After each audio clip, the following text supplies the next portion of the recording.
So they tried to catch up, but it was too late, and so other companies came into. This ability to adapt is what makes us, for example, mobile phones now. Now you see nobody wants a camera, nobody wants a phone, nobody wants a calculator or a laptop. Everything is there in one device. So over the 20 to 30 years in which mobile phones have been there, they have included so much of technological changes. You have now mobile phones that monitor your own physical health even. So they are able to, like the Apple phones, for example, will send you an SOS. The moment you're dizzy, you fall sick, or you have an accident, it measures, the Apple Watch measures your vitals, and you can send an SOS message and get somebody to come, even sends a location where you are. So these sort of things are there. When we come back to India, we look at the cyclone, the Bhopal cyclone in 1970. Very few of us know that led to the triggering. The people were so disgruntled with the way the government handled the whole crisis. They led to a civil war, and then led to the Indo-Pak war. For me also this information. And that is what led to the formation of Bangladesh. So people responding to disasters and changing the way that you do things, that is a hallmark of our scene. In China also there is a similar example with that. Can you go on to the next one, please? So in the World War II, in America, we think of America as a very advanced state where gender equality is there. But it took the World War II to make that happen, because the war effort was required from people, and they had to work on producing munitions and all the things, arms that were required. And so they had to recruit women to come and assist in the war effort. Then once the war was over, it was very difficult to ask the women to go back home. So that is how they joined the war force, and that is how they led the whole revolution of franchise that is there. In the tsunami in 2004 in India, the Pacific Ocean, you have all these tsunami warning systems. But it took a tsunami to happen in India and devastate the coastal regions for us to get an international tsunami warning system, because the tsunami warning system is an international. It monitors the global seismic levels and the earthquake levels. So changes do happen, we do adapt to these changes. And coming back to COVID recently, so we all realize work from home is a boon, it is not a bane. Initially, people who were given options for working at home used to complain that I can neither be at home nor can I work. It is becoming a problem. Nobody wanted to do that. But COVID and the enforced, isolation that was imposed on people, led people to realize that. So now you have a hybrid model. People come to work for a couple of days in a week. That is the norm, especially in all these so-called tech jobs, where most of the work that you can do can be done from home.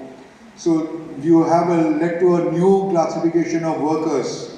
You have office workers, hybrid office workers, remote workers, and hybrid remote workers. So the different classifications now.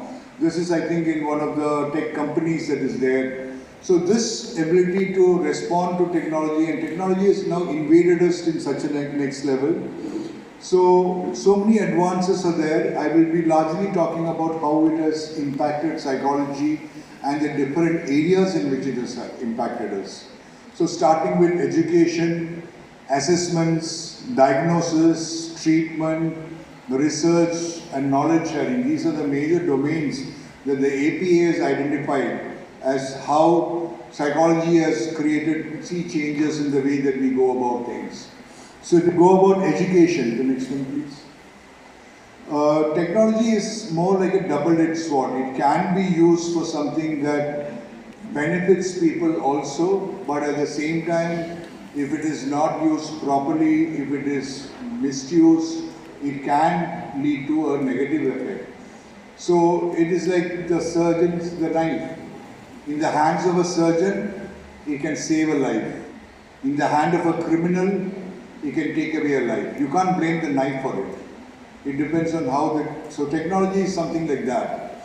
And it influences the well-being of people, their mental health, even the way they are thinking, but this need not be always for the good. And it helps psychologists in the way to explore, research, and has changed in a certain large way. Monitoring of human behavior, monitoring of people, collecting information in real time, that has been enabled by technology in a large way. So these are the changes that are being there. Diagnosis, ability for diagnosing. As you go forward, you will see that digital assessments have got equal validity and reliability as paper pencil tests. So these are ways in which technology is changing, and we need to, tune ourselves to these changes and gear ourselves to incorporate these changes, because the future is going to be very different. Even treatment of mental illness, there is a lot of teletherapy, for example. After COVID, we all started teletherapy. The norms for teletherapy were brought out by NIMANS shortly after COVID, because there was no other way. People needed to meet therapists, they needed help, therapists needed to reach out, and technology was there as a medium. You have Zoom, all those platforms where you can interact seamlessly with your client. You can have conference calls with your client. You can conduct long interviews with them. So all these came together at the opportune time and changed the way in which we deliver services. Now this has got a lot of advantages, because people in remote areas can have access. They do not have to travel. So you go to a remote area where there is no universities, no higher education levels, nobody is willing to go there and work. Trained professionals do not want to go there. Now health delivery has changed to that extent. We were part of a think tank that was created by the government involving IIT Madras and different other things. So one of the aspects that we were put in was to envisage health delivery, medical health and medical health services in 25 years from now. And some of the concepts that we put in was that in future, a patient will not have to go to the hospital unless the patient has to undergo a surgery, or if the patient has to be, contained. There's some communicative illness and things like that, needs intensive care treatment. That is the only reason where you go. You will not have somebody traveling kilometers, getting somebody to go along with them because they're ill, they need a bystander to go along with them. Go to the hospital, wait in the queue for 1 hour, 3 hours, meet the doctor for about 5 minutes to get a prescription, and then come back and buy some medicines. That is a colossal waste of time. A lot of transport issues, navigation, creating things. This will be changed. You will have healthcare coming to your doorstep. We have PhD workers. Now they have something that is called as lab on a chip. You can do most of the blood tests that you do in a laboratory with just a few drops of blood using a computer and digital things. So this is the way that we envisage that healthcare delivery will be changing. But not tomorrow, not in the next year, but decades down the line, this is how we have to change. Because you can't build, population is increasing. The population is increasing so much that if you want to have hospitals for that, we don't have space. There is no space to build hospitals big enough to cater to admit so many people. And a large chunk of the people who come for treatment are people who go back. They do not have to come. This travel and this visit and consultation can be made online, seamlessly online, with the equal benefits. A doctor sitting in his home can monitor the vitals of the patient, the stethoscope, the heart rate, BP, everything can be measured within a few minutes, and the readings can be seen by the doctor, and the doctor can make a decision whether further course of action, what to do.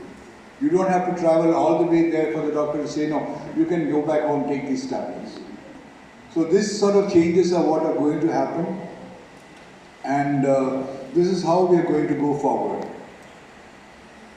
In other ways also, wait, I think I can work on this. So there are other ways in which healthcare changes are going to happen. Just give me a minute while I catch up with the PowerPoints that I left off. So these changes are in education, for example. Now in medical education, immersive technology, augmented reality. So every student in the thing can wear a VR headset and they can open the thing, take the heart out, look at turn it around, 3D image of the heart, and can we go to the next one? Okay, go back.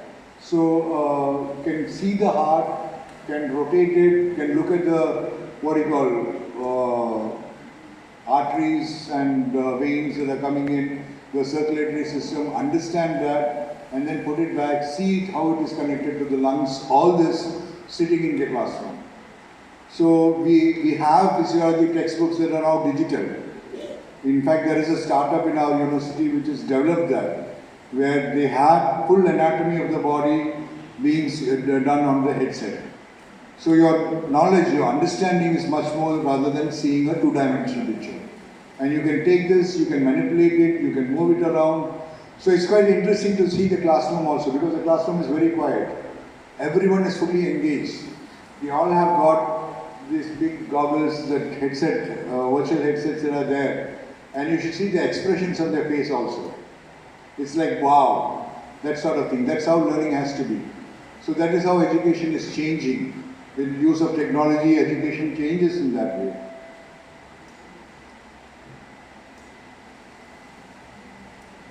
So, even teaching surgery also, the same thing. Now you have keyhole surgeries being done remotely. You have robotic surgery being done.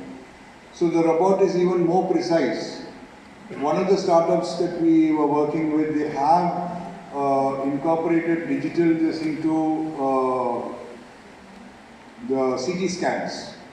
So they can give you a, what do you call, three-dimensional this thing of where the needle has to go. Whereas earlier it would be the doctor's skill. He has to see the scan, he has to gauge this is where the tumor is, these are the regions in which you actually excise the tumor, and it is something in the brain. You have to be very careful because you don't want to cut out functional neurons. You have to be very precise in that. Now this can be mapped, completely mapped, so that the tumor can be clearly done and you can excise only the tumor, leaving all the healthy tissue back. By merging two technologies, by merging the CT images and the 3D mapping systems that have been developed for image processing. So technology changes the same way in which treatment can be there. Digital delivery of services, we will come to that so we will talk about that. But there are a lot of negative effects also, so I think I will talk about that. I think you all have heard about FOMO. There is a new form of anxiety that has developed in the last few years. How many of you are familiar with fear of missing out? You can't, you're all headed for, you can't, what do you call it, not stop checking your phone and seeing, okay, who went where, what photo they posted, what did they do, did my photo, how many likes I got in my photo, how many people responded to that. This has become, because the reason is that technology is now invasive. It is common to that. And COVID has also created a game changer. Earlier we would be able to tell children, don't touch the phone. Now we had to send them to school with phones. For about 2 years, all the students learned from, what do you call, digital classes that they were held, distance classes. Now after giving that, then you take it back. Now they own the phone. And they can use it for a lot of positive things. There are excellent learning sites that are available. But there's a lot of junk also that is there. A lot of senseless memes that are floating around. And if you're not very careful and you're not monitoring it, you will find that you waste your time. So fear of missing out is a kind of social anxiety. And now we know that it correlates with depressive episodes, decreased self-esteem, confidence in people, and this is mostly with youngsters. I think our generation has sort of escaped that, so we feel a little lucky about that. I rarely look at Facebook nowadays, and I think Facebook is becoming very cluttered with junk also from the few times I go and see it. WhatsApp messages, I tell people if you send a WhatsApp message, it's important, call me. But I don't have time. I've switched off notifications on WhatsApp. Because otherwise the thing will keep on beeping in my desk the whole day, whole morning, and I will not get any other work done. So you need to learn to negotiate your way through that. And digital natives, the generation that grew up with mobile phones in their hands, they are the ones that are worst affected. Okay, next one. You have new diagnostic criteria in the ICD and DSM. They have now introduced one more diagnosis. They have introduced internet gaming disorder from last year onwards. So you can get another diagnosis. A psychiatrist can diagnose you with the internet gaming disorder, which is a addiction. It's an addictive disorder. It has all the features of addiction. It has craving, it has tolerance, it has withdrawal, it has mood changes, it has impairment on your occupational functioning, everything. And this is so prevalent that in the last edition of the ICD as well as the DSM-11, gaming disorders have been introduced. So in very soon we will have more and more technology-based disorders that are there, and more work for mental health professionals will be there in the office. So these are the negative sides that you have to be aware of. That this is a clear and present situation. For the DSM, which is the Diagnostic Manual for the American Psychiatric Association, and the ICD, which is the International Classification, the WHO recommends that. They have identified and included this as a new category. There are a lot of changes they are making, but this has also been there. And internet addiction disorder, mobile phone addictions, all that are not yet identified, but now there are so many tools.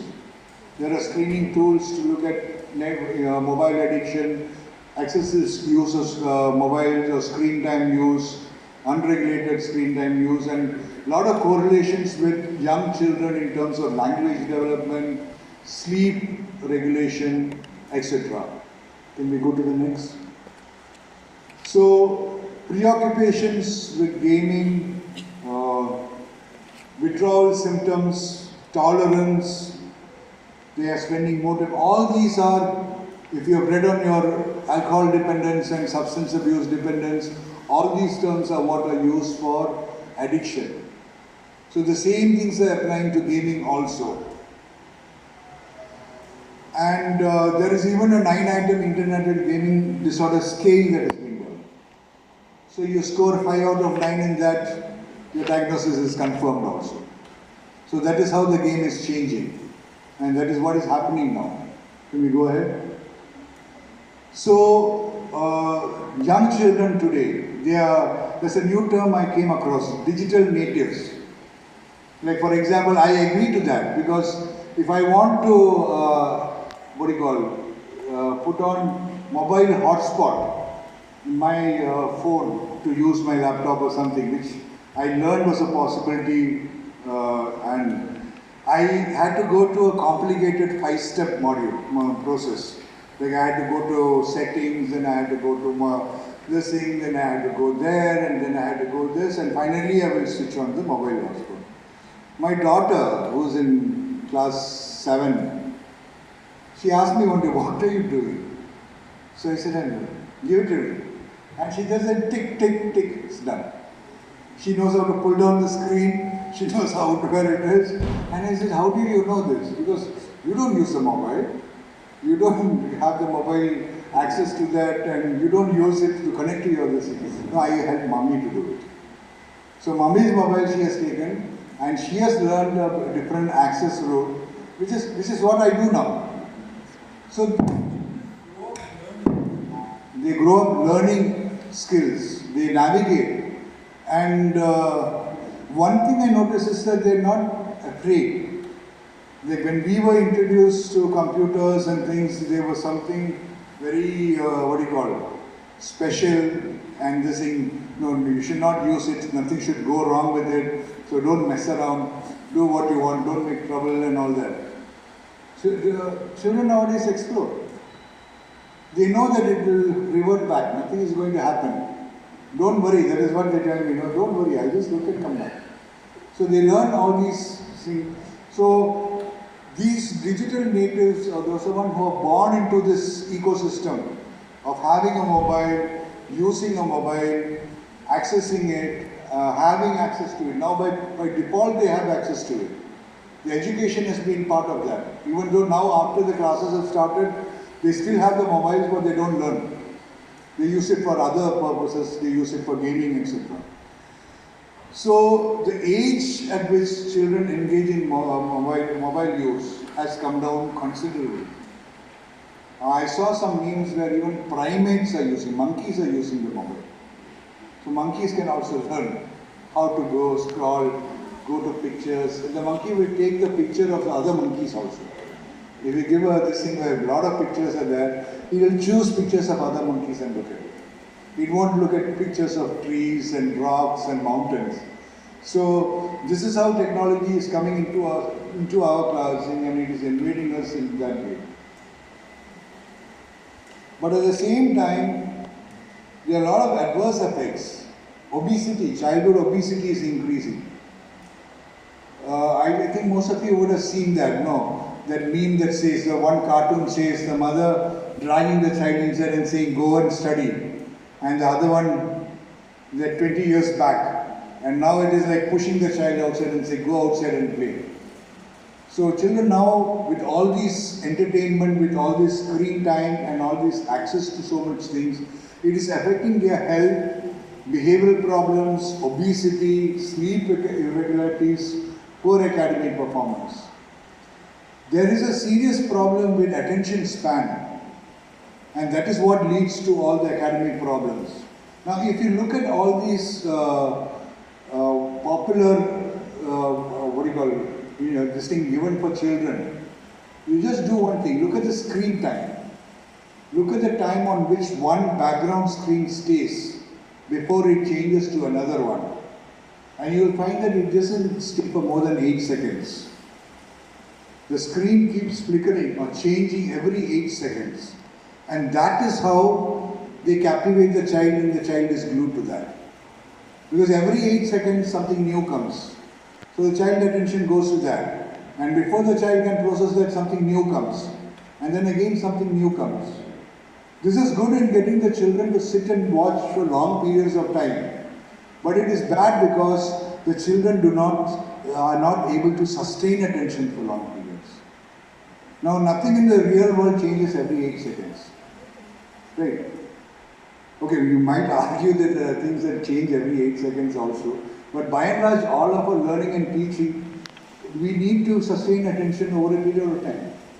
So that is why the poor academic performance is coming in. There are a lot of studies that are working on these areas. Can we have the next?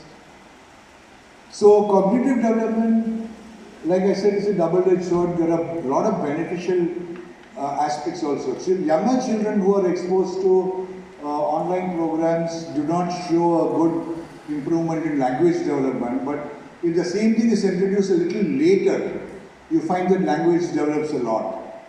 So reading skills and thinking capacities are there. But again, negative effects on executive functioning, sensory motor development. Because executive functioning is decision making, planning, judgment and decision making. You're sitting and glued to a screen and being entertained. You don't have to think. Your thinking faculty is not involved. Unless you are actively doing something, you are working with a puzzle, you are trying to solve a problem, you are trying to create a model, then only your judgment and thinking comes into place. If you look at a video where a model is being created, everything is being constructed, your thinking process does not happen. So that's why you have selectively for executive functions impairment coming in. So multitasking is supposed to have a negative effect. Next one, please. I do not know how much time I have left.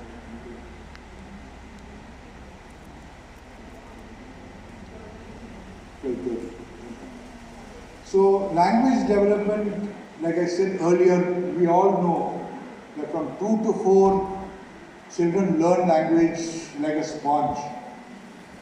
You relocate to a place where they speak some other language like Italian or French, and if you have a 4-year-old kid, your 4-year-old kid will learn faster than you.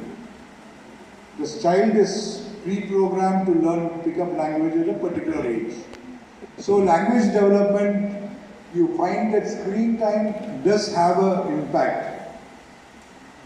One is that the more screen time the children have, the lesser the interaction they have with the parents. The quality of interactions with the parents is low. Then increasing screen time at an early age does not help in language development. Whereas if you introduce screen time at a later age, it has a better thing. Because a child starts to pick up language by 3 to 6. But if you introduce before that, then the faculties.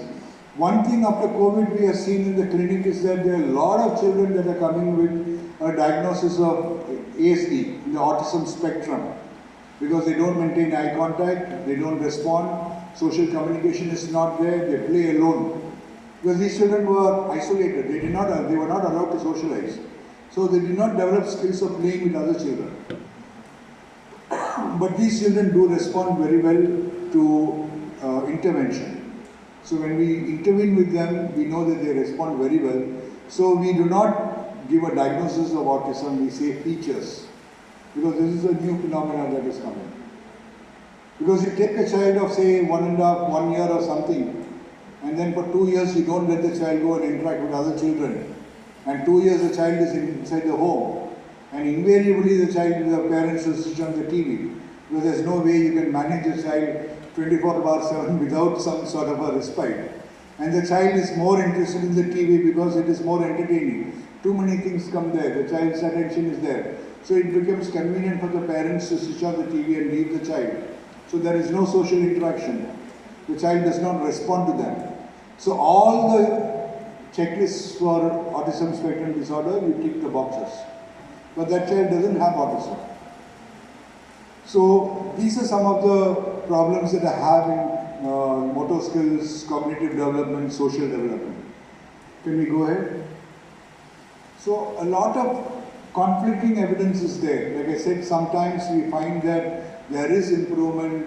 So it depends on how technology is used, whether it is monitored, whether it is used as a teaching aid, whether it is used as something indiscriminate. So you find that more than 3 hours of screen time, lots of studies have replicated this. More than 3 hours of screen time for a child leads to behavioral problems and poor vocabulary.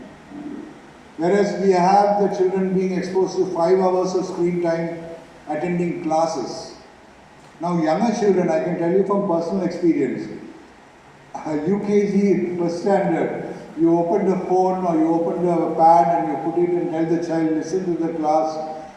It doesn't make any sense for the child. The child doesn't understand. We see a lot of children who come back, especially the younger children with a lot of behavior problems in school.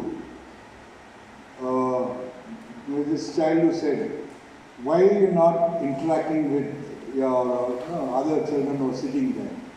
Now this boy who is sitting here, his nose is very sharp and weird. And this guy's teeth are like a Dracula's, they're coming out. Because it is a child's imagination that is big. After 6 months, they are all friends. In the first 1 month, all these children are exhibiting a lot of problematic behavior because they are processing things differently. They have not been exposed, they have not learned to interact, they have not learned to mingle. So teachers are at a loss. 1 year back, this child was a very good child. Now he comes to class and he is completely different. So these sort of problems are things that we face. So the screen time, more correlation is there when the parents are also. So when screen time is co-viewed by parents, so that means that there's some sort of monitoring that is happening. There is some sort of selection that is happening. Then you find that language, phonological skills, etc. do improve. So technology is not the culprit. It is how technology that is being used that what we need to look into. Next. Again, evidence about exposure between 6 to 18 months. Young children, less than a year or so, they need not have. In Piaget development, where do these children be? Tell me. You have learned Piaget's development stages, right? 6 to 18 months, where is the child? Come on. Open your textbooks, check your phone. What I tell my students, if they don't answer the question that I put, I said, ask your phone. Your phone is supposed to be very smart. So which stage of Piaget development? 6 to 18 months, quickly. Pre-operation. Huh? Pre-operation. Yeah, somebody said correct. Louder. Pre-operation. Tell me. Because I won't go ahead unless I get an answer from you. Otherwise you have to check your phone and tell me. 6 to 18 months, where are you? Pre-operation. Sensory motor. Sensory motor. So what do you do in sensory motor? All the senses are engaged. Your vision, your smell, your taste. You know how a child, 6 to 18 months, 1.5 years, crawls around, grabs something, puts it into the mouth, does this, does that. That is the stage of development.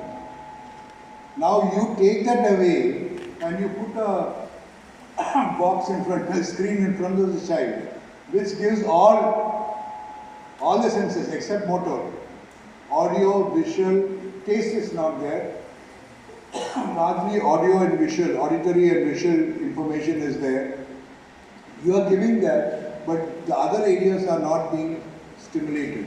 The child's development is going to be that.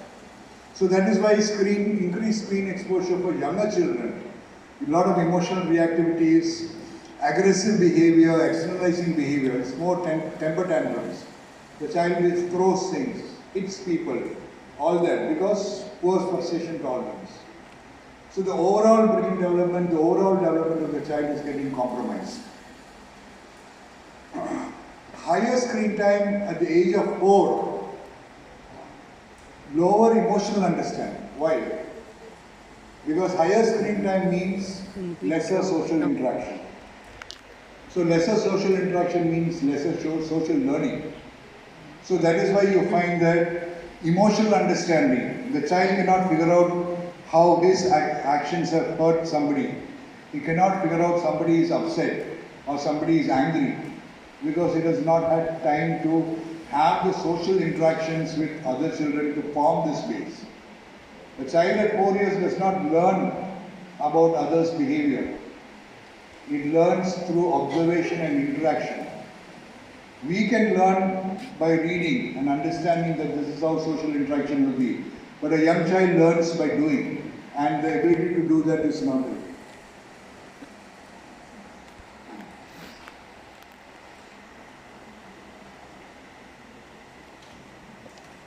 So, similarly, there is a gender difference also that you see. You see that for boys, gaming is associated with more problems in social understanding, whereas not girls. So these are some things that we have to figure out. So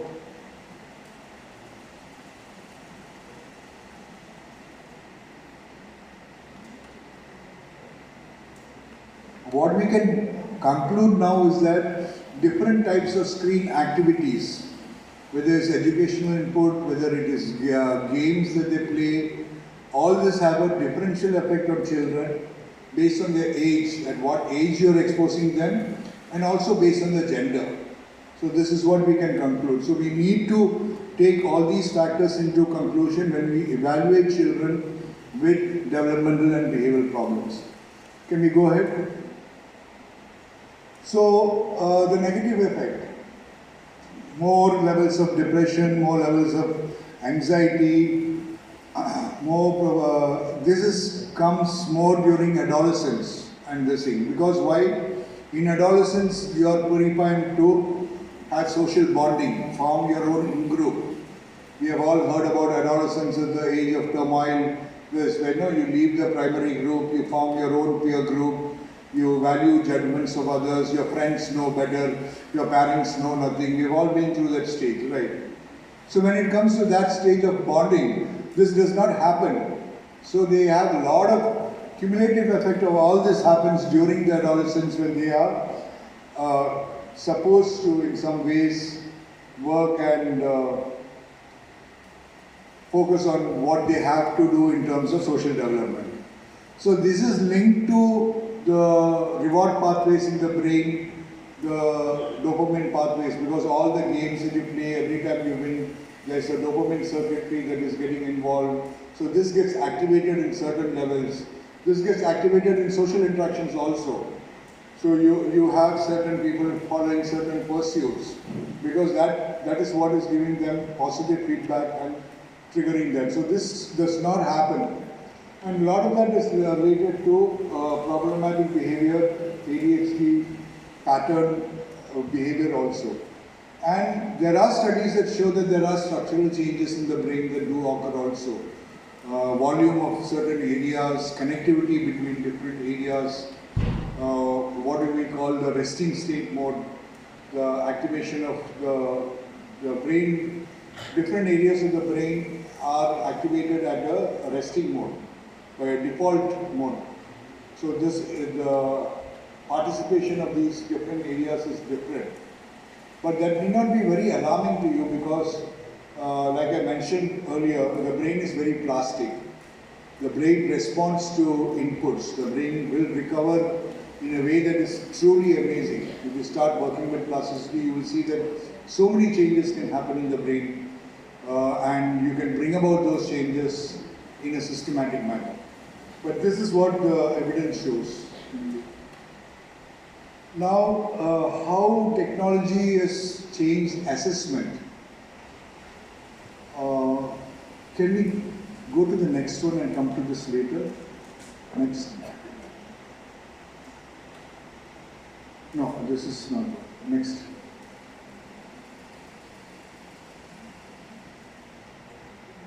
Yeah. So in education, there are learning resources. There are a lot of learning resources that are available. There are online courses that are available. Coursera and different ones, I think you know more than me. All this information from top universities, top lecturers with top content, and even certification. If you pay for it, you even get certification also. This is one of the big advantages of that. But at the same time, the flip side is that when you go to YouTube, you have everyone, no? They to call the WhatsApp university. So you have everyone as an expert in everything. So you need to pick and choose what you do. But if you go to accredited university-based learning programs, the choice that is available to you is tremendous. Like you want to attend a course on ChatGPT. Go take a course, how to incorporate ChatGPT into your life. It will definitely make a difference in the way you work and function. But don't rely on it too much. So even in India we have that. We have the National Digital Library, which is a huge resource of all the thing that is sponsored by the government. It has been there for almost more than 20 years now. So the National Digital Library is a very big source. We also have, so it has got all subjects at all levels in all languages. So you want to learn something at secondary level, you will get information regarding that. You want to learn at postgraduate level, you will get information. Any subject that you take. So that is something, a resource. But most of the people are not aware of this. Shodhganga, I think most of you should know, where all, that is because of your dissertations are being kept there. But similarly, the National Digital Library also has these certain things in that. Can we go? So, how technology has changed things is access. Access to information has been there. I remember for doing library research, I was able to, you should not tell my guide, but I was able to convince my PhD guide at that time that I had to go to the National Medical Library in Delhi because 5 journal articles that I wanted were not available in the libraries that were there locally. and I had communicated with the people there on email, and they said it was available there. So I had to go to Xerox them and read those articles. So I got leave to go there, and being very smart, I finished off all the work I wanted in one day, and I was able to make a trip to Shimla and come back also. But now you can't do that, because now everything is there in your hand. So all the information you want is there. A lot of access. Most of the universities have access to databases that are so vast that you get more than information that you want. You can do a PhD if you have a phone.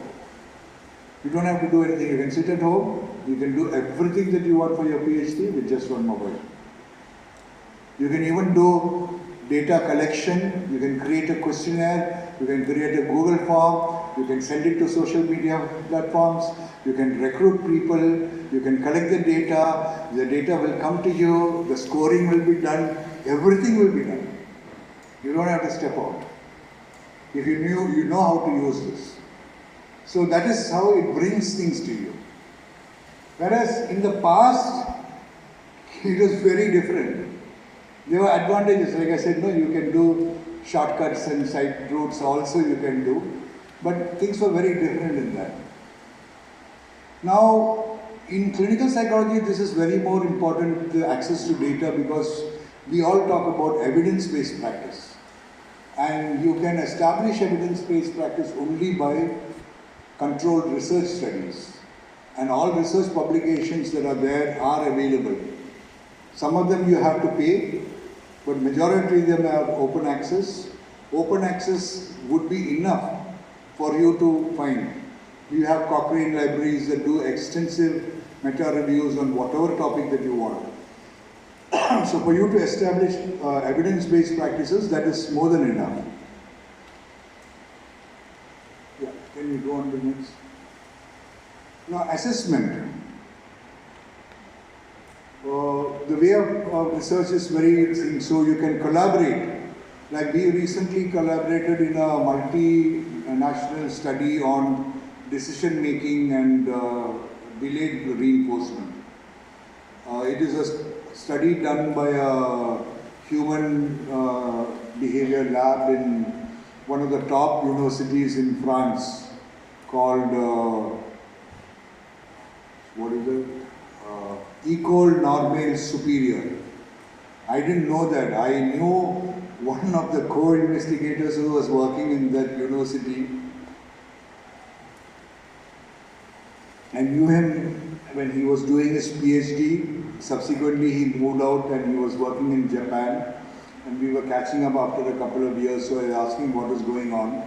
So he said that he's conducting a multi-country research involving his lab in France, based in Japan, and involving different Asia-Pacific countries. So apparently I asked, why don't you collect data from here? Because you're working on university students and I'm working in a university. So he said, yeah, of course you can. And I got involved in this study. COVID happened at that time, so we had to stall the study. Otherwise they would have given us funds to buy separate computers, lab equipment, all that to conduct the study. We lost all that opportunity. We didn't get the thing. But what they did, they converted the whole study to digital. So data was collected digitally. Google Forms were used. The experiment was made completely digital. It was centrally monitored. So sitting in his lab, he could monitor 6 countries collecting data. He will have all the information real time. The moment we recruit a subject and we feed in the data, he will get, okay, n number of subjects have been collected here. All the data is centrally pooled. So everything was done. The study was done in record time. And I think it came out in one of the Nature Human Behavior journals or something like that. So this is easy. For me, it happened just happenstance. It was not a planned strategical work that we did and got the research study done. This happened just because we knew each other and we were friends at one level, and so just as a thing we did it. But if you want to collaborate, you can access any university anywhere.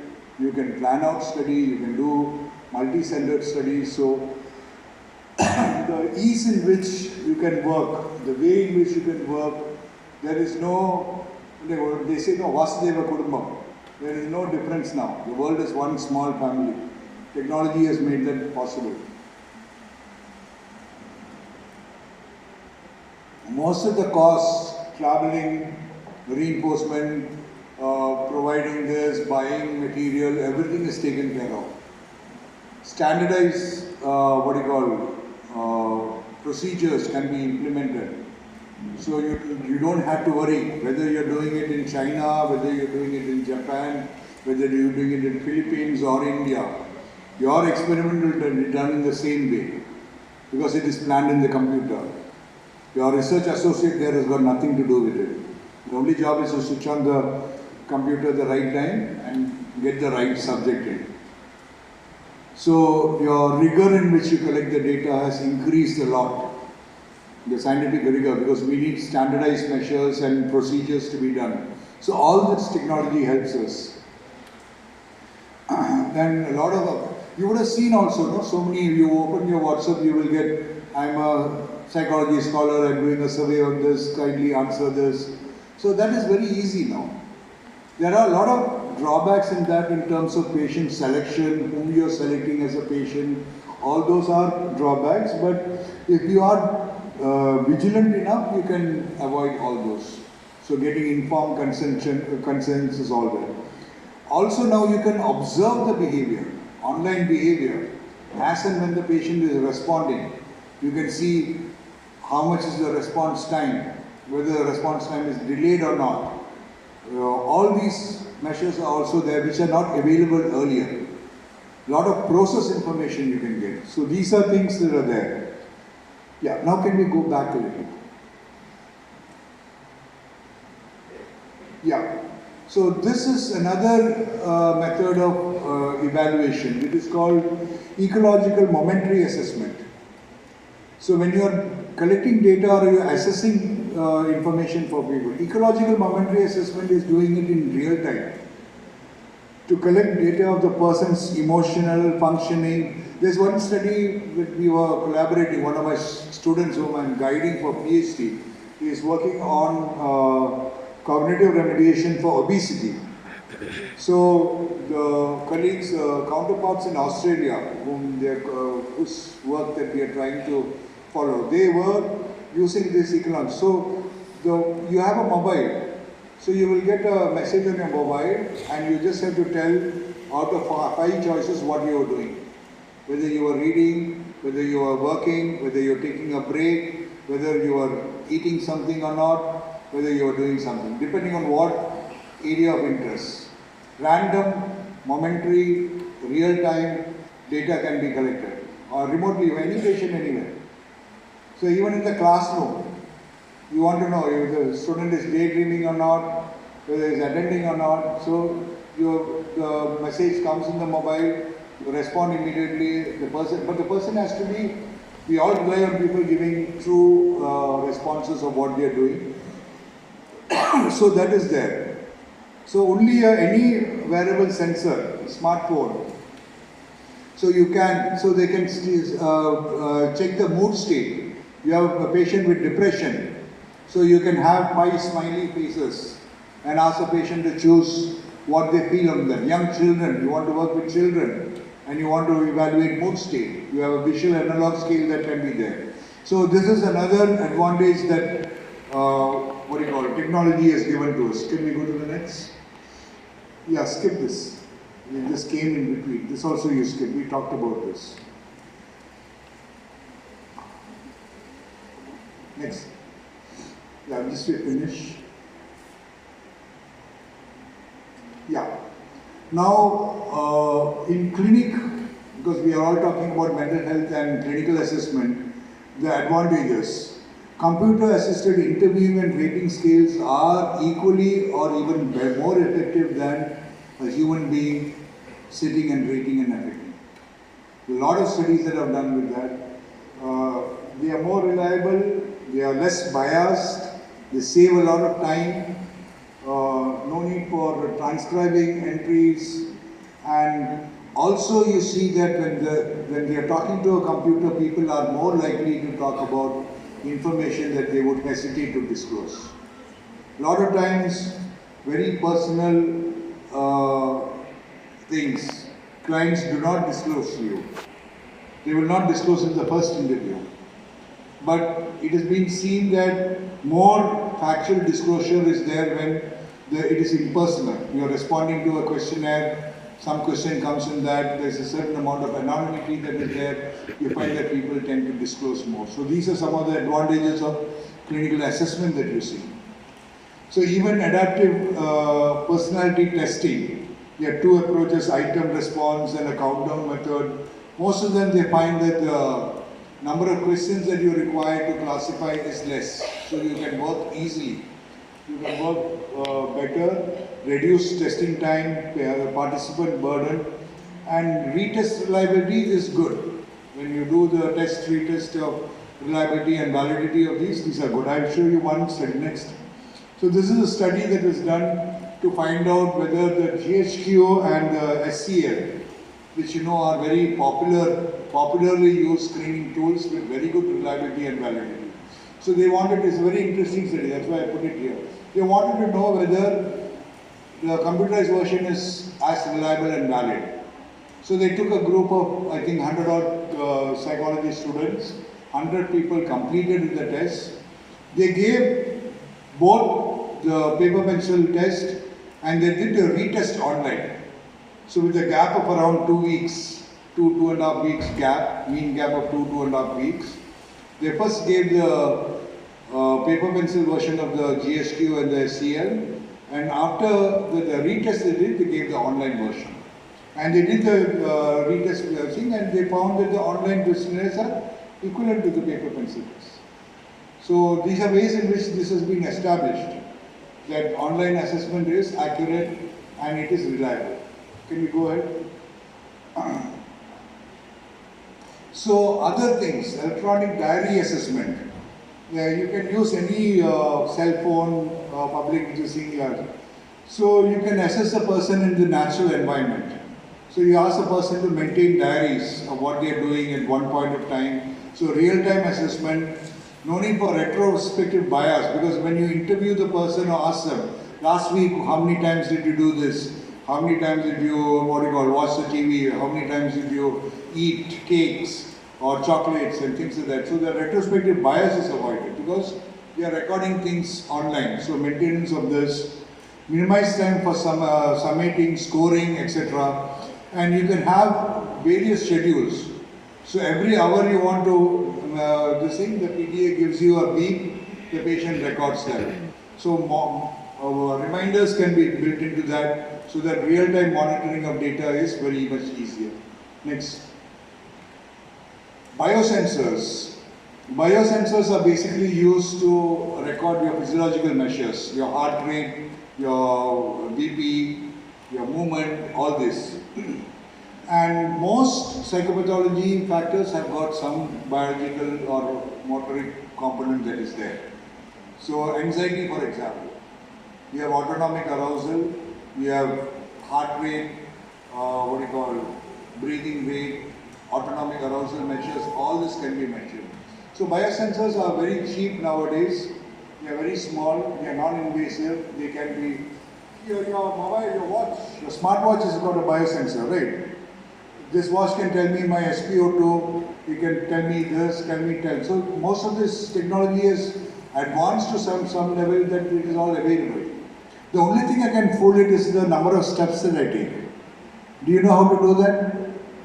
I can show you that I have done 100 steps or 500 steps without moving an inch. But you have to know how this works, how this measures steps. It has got what is called as an IMU, the inertia movement sensor. So what an IMU does is that it measures the movement of this with a reference to the Earth's axis. The poles, the North Pole and the South Pole, there is a magnetic thing, so there is a connection. So you do that also. You take your step meter, you wear it on your watch and you just swing your hand. The number of times you swing your hand, the number of steps will increase. Because when you walk, this happens. So it changes, and this is measuring that. It is not actually measuring the number of steps that you take. It is an accurate measure if you don't want to trick it. But if you want to trick it, you can trick it if you understand how it works.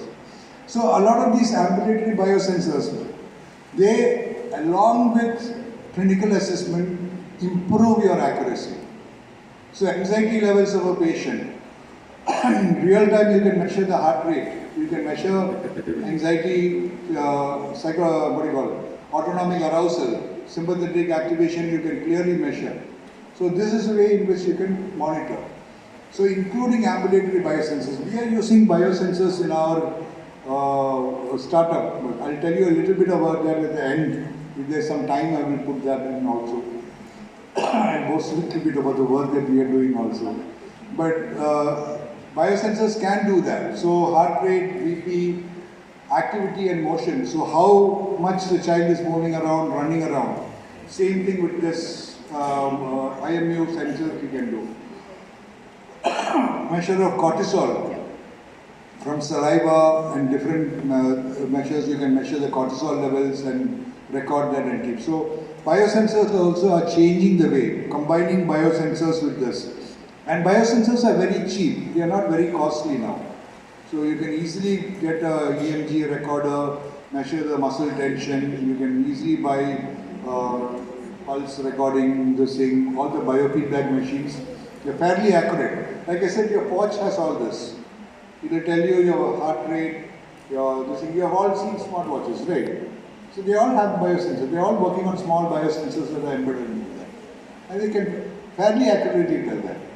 There might be a little bit of this thing depending on the amount of contact you have with your skin.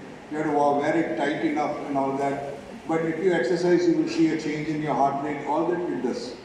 So this is technology that can be used. Next, imaging. Neuroimaging is a vast area, and if I start talking about that, we will not stop. There are so many things that are going on. Now, fMRI imaging, neurofeedback is given. You know biofeedback, right? So with biofeedback, a person can learn to control their blood pressure, they can learn to control their heart rate, they can control your GSR. You know what GSR is, right? Come on. Yeah. So GSR is a measure of your anxiety. When you are anxious, your resistance is very low. Skin conductance is higher because sweat and all this, conductance is higher. So you can have a small measuring the thing that is there, which will measure your resistance. Voltmeter will be there. The signal from this, now no physiological measure stays static. Your heart rate doesn't stay at 101 beats per minute for more than 2 minutes. After 2 minutes, it will go to 100 or 102. So everything fluctuates. So even your skin conductance, everything fluctuates. So biofeedback uses this. So if you want the person to increase skin resistance, when the fluctuation occurs, first you measure a baseline and you see that the fluctuation is between say 8 and 5. And you want the person to increase it to 12. So you know that between 8 and 5 it is fluctuating. So the moment it goes towards 7.5 and 8, which will happen regularly because it is fluctuating between 8 and 5. So you choose slightly below the upper limit, and the moment the response goes above 7.5, you give a signal, a feedback to the person. So the feedback is usually a beep, a light, music, whatever. It tells the brain you're doing it correctly. What you're doing is correct. It's there like, very good, it's saying. After some time you'll know that the light starts flashing more frequently, the beep starts flashing more frequently. The patient has got no idea how he is controlling it.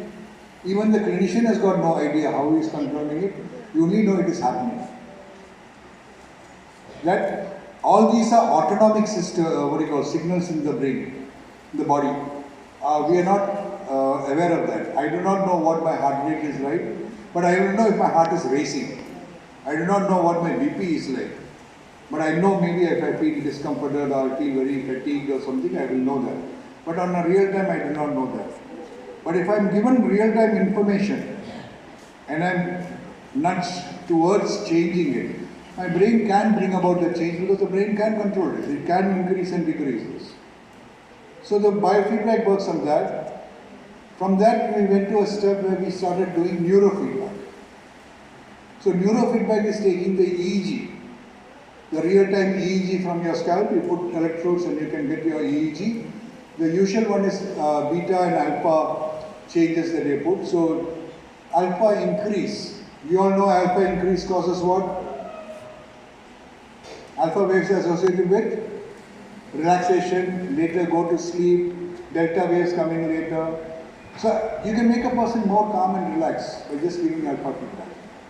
Just like you're doing TSR and inducing a person to relax, you can use. So we went from imaging to doing neurofeedback.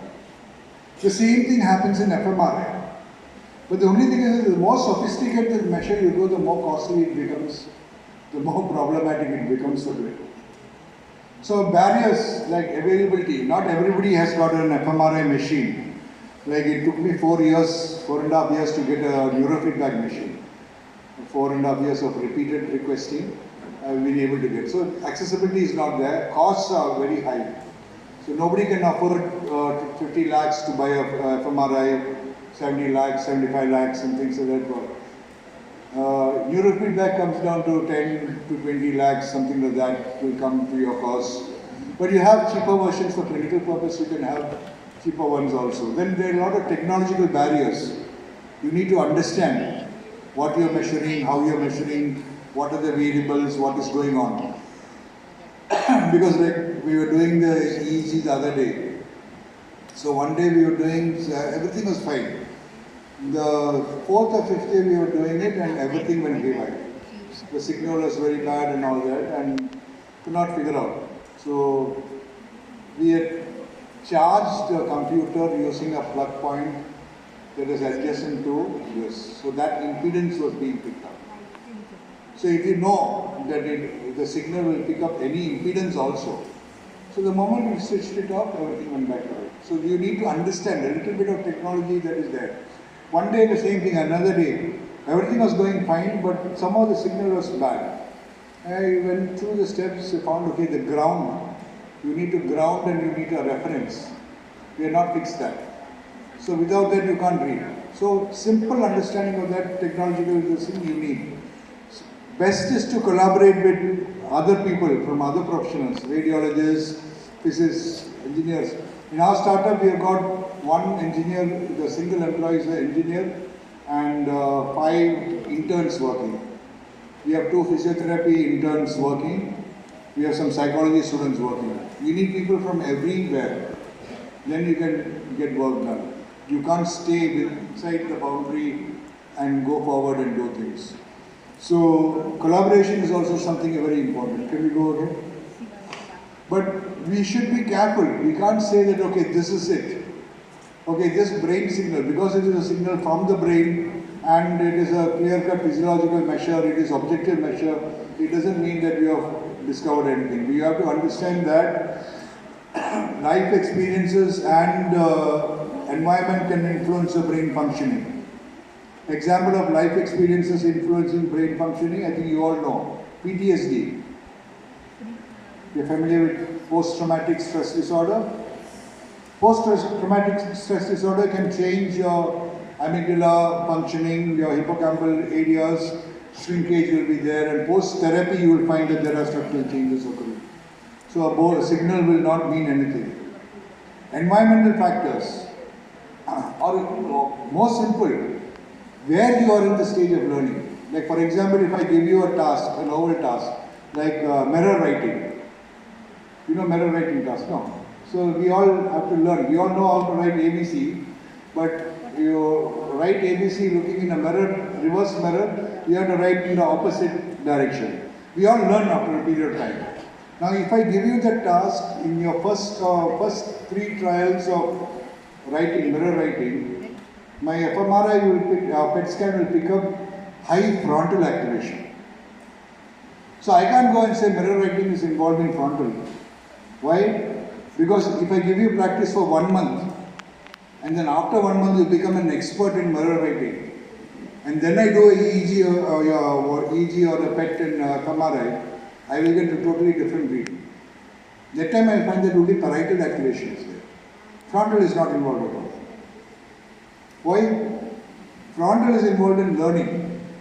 When you're learning a task, a lot of your attentional resources are involved. So that will pick up that. When you have already learned up, your brain is very, parsimonious. It will use very little resources. So it is all shifted back to the parietal regions and the posterior regions. The frontal is left to it. Like for example, when you're learning to cycle, the first 1 week you're shaking, you have to think to brake, ring the bell is a big task, turning is also a big task, right? The whole your attention is focused on what you're doing. But after you have learned to cycle, you can wave at somebody and go. So all the other basic things of balance, turning, all that your brain has mastered, then you can use your frontal thing to say, oh, my friend is there. Hey, look at me, I'm cycling, you can do that. Which you could not have done in the initial. So the brain, you have to understand where you're measuring things also. So a little bit of understanding of that also. So you can't just say, this is this, unless you understand. That is why they say, naive reductionism. I got a signal, so this is meaning that you need to understand the process, how it works. So life experiences, environmental influence, all this can affect. So epigenetics, that's what they talk about. So how the environment affects the expression of genes. We all hear about stress diathesis, no? Your models of psychopathology teach you that? Yes. Yeah. So we have a preposition, the environmental factors do trigger. So it is better to think it is a correlates of a disorder rather than a causative factor. So the advantage of psychologists is that they can give the impact of cognition, learning, anxiety, all this, and now they can cross boundaries and talk to it from a neuroscience perspective, where you have multiple areas. You can have physiological information, biochemical information put in. They talk about biomarkers nowadays. So identification of biomarkers, endophenotypes. This is the way in which research directions are going forward. Next. So winding up with computer-guided therapy and teletherapy, COVID by default has made us all fall back to teletherapy, telepsychotherapy, telemedicine, etc. The guidelines for teletherapy have already been placed forward. So I'll just give you this. There are so many of them available already. So this is a list of some of the programs that are available for phobias, for OCD, for depression, anxiety, alcohol or substance use. All these are fixed standalone programs. I read somewhere that in London there are standalone clinics. These are called self-help clinics. So if you feel that you are very anxious, you don't have to go to meet a psychiatrist or this thing. You can go to one of these clinics. You will have a screening questionnaire. You fill up the questionnaire. They will tell you your anxiety levels are there. They will put you into one of these programs, and you can do self-help management. And this is as effective as having a face-to-face visit. So go ahead. You will see that some of the studies that have done that. The significant improvement of anxiety and depression compared to patients who receive care as usual. Care as usual is going to a psychiatrist, going to a psychologist, talking to somebody. People who go to standalone clinics, they are comparable at the level of depression. The recovery is also comparable. Clinician's role is minimal. Clinician just has to there to open, switch it on, maybe do some pre-assessment or something like that, screening of the patient, put them in. Then if you have problem, you do this, you try this route, something like that. So the clinician's work is very intimate. The advantage in that is that the clinical bias is not there. All of us have inbuilt biases. We all have judgmental biases. So the computer doesn't have that. The program doesn't have that, unless you build into that.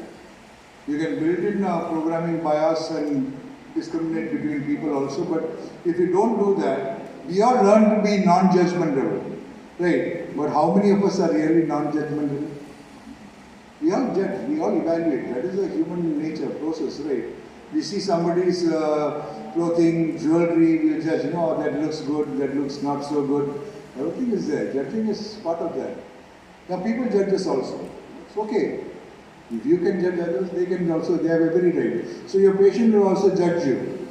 But the computer doesn't do that. And the patient doesn't judge the computer also. That is why maybe they open up more. Maybe that is why they disclose more. So the therapist's role is much different. Results are comparable to those who achieve it face-to-face therapies. But the advantage is that it is more cost-effective. You can have a computer working from morning till evening, unfatigued, all that, and you don't have to pay it a huge amount for it to come and sit to work. It will work without that. So depending on how you program it, how you build up that, you can develop programs. So all these programs I showed you earlier are well-established ones. And they, like you see, they cover the whole gamut, from anxiety disorders to all that. There are even programs for psychotic disorders. There are cognitive retraining modules that have been developed. And that are working on that. But they are not so that well established. Okay, next. So there is something that is intertherapy that is being used for post-traumatic stress disorder. This intertherapy takes in components from all established therapies. They work on desensitization and avoidance behavior. So they have, this is a study done in that. So they generally have writing assignments given. There is no face-to-face contact with the therapist at all. And they found that the participants who have not talked about their traumatic events improve better than those who have actually talked and shared their personal. So that means that intertherapy alone works better. So most of the people with post-traumatic stress have already gone, met a counselor, met a therapist. And post-traumatic stress works with specific therapies. There's CBT for PTSD, there is EMDR for PTSD, all these are very effective. Most of the other therapies do not work much because of the structural changes, the flashbacks, the autonomic arousal that comes to, so understanding that is difficult. But this intertherapy has worked in that the people who are naive to therapy also recover compared to people who are this. So next one please. So CBT delivered on the internet is as effective as conventional face-to-face therapy. So the overall consensus is that your internet-based therapy is equally effective to that. So therapist roles, therapist actions will be more changing. Of course, the human contact, the human touch, and this. So these are all more, I would say, the non-clinical spectrum. The in-between, on the way, progressing, that level. So now the need of the hour, because we don't have enough mental health professionals for the population. We have just like one psychiatrist for 1 lakh patients, 0.75 clinical psychologists for the same population, things like that. So by default, we have to rely on something else. Like I said, no, we adapt. So there is a situation, there is a problem, there is an issue that is coming, and we are responding to it in certain ways. We are trying out different things, and this is one of the outcomes. This is one of the outcomes is that therapy is going to take a more digital format. Assessment is going to take a digital format. More and more people are going to respond to that because the programs are going to get more effective. More people are going to develop such programs. More screening instruments are going to come. So next. Yeah, I wind up with this. Virtual reality for exposure, lot of evidence for that. So this is one area where you know what virtual reality is? I think most of you would have had experience with some games or something. So you're sitting here in this auditorium, you put on the head-mounted device, the goggles that you put, I can take you wherever you want in the world. You can go and sit on top of the Himalayas, you can be in the ocean, you can be on a boat. We created a cricket game. We are using virtual reality for a stroke rehabilitation program. That is what my startup is for. So we have created a cricket game. So I put on the goggles for the patient is playing cricket. So the problem with physiotherapy is that, one, they can't do the exercise movements because the muscles are compromise. Their paralysis is there. The second thing is that these are repetitive. Every day they have to go and do the same set of movements, so it becomes very boring. Anyone will get bored with that.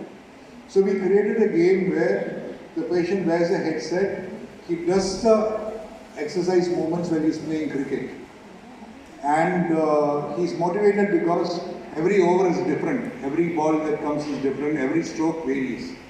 Along with that, we have put in the strokes that we want. We have done the first prototype, now we have changed, we are working on the second prototype.